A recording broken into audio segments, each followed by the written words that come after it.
goes to home. This right here, you can't see the axis moving because it's moving so little. Yeah. This right here is showing that it's moving.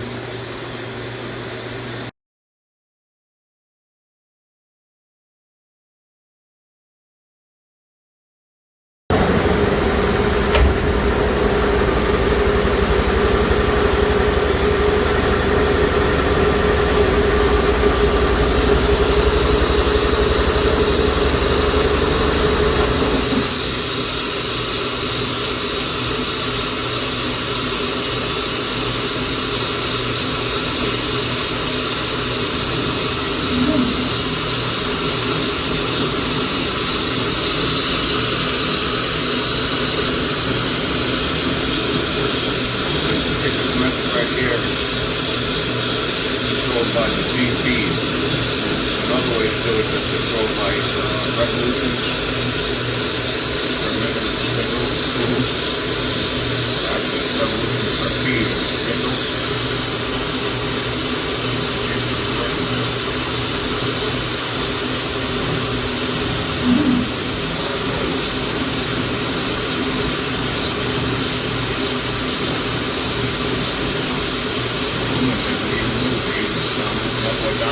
Yeah. Nice and steady. Machine. Break that back like that.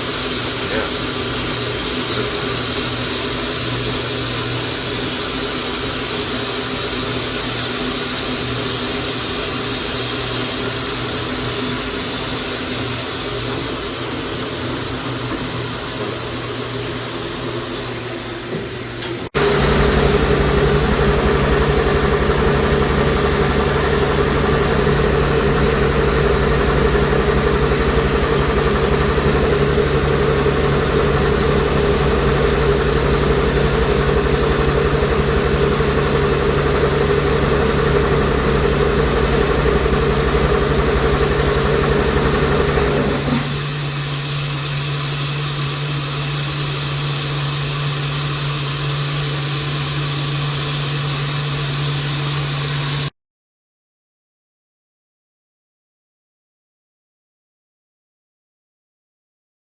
What you do is this right here will escape through, will scroll through the different screens. See how this right here says it's got information. This is the run screen, I think.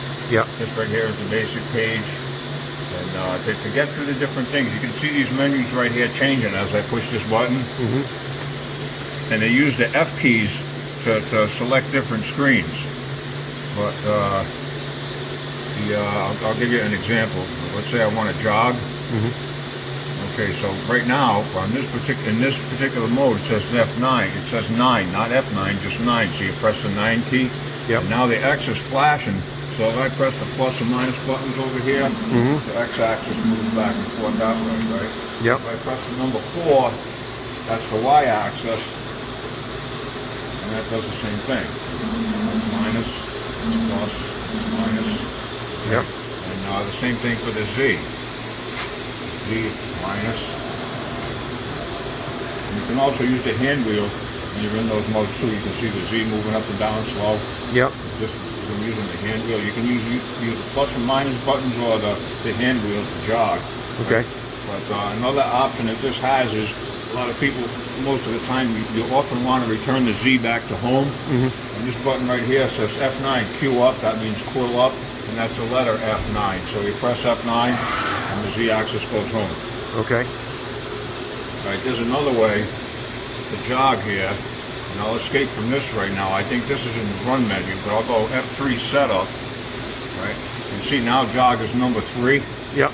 But it does the same thing. I'll press number 3, and now the X is active because it's flashing, which is number 1. And you press number 4, and the Y-axis is active. And you press number 7, and the Z-axis is active. So it's basically the same thing as far as that goes. Yep. And all the functions that you want to get through, you can either escape to different screens, or sometimes, you know, you've got to read the command up here. Sometimes it tells you some things you can do. I think this right here is the setup page because active drive enabled.